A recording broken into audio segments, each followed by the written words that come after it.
Hey friends, welcome to another episode of SMARTDrive. This is your host Vishwajit. In this episode, we will be learning about a special function installed in Suzuki Smart Infotainment System. Yes, we have already discussed this in last episode. If not, please check out this link. Here we do have some special feature, that is speed dependent volume control. Yes, whenever you are keeping it off, it will not make any difference to your volume during the higher speeds.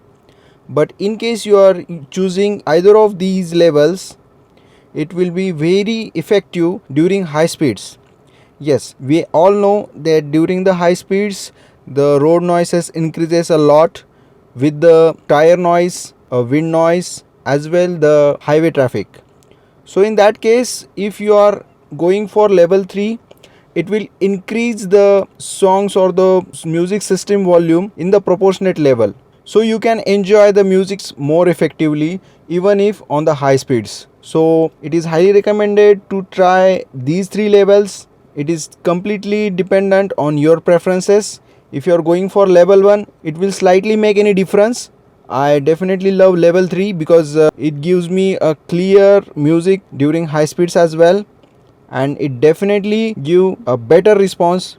In case you are stopping on the signals and all, it will make your volume lower. This is very good quality feature available in all Suzuki Smart Infotainment System. Thanks for watching. This is Vishwajit signing off from SmartDrive.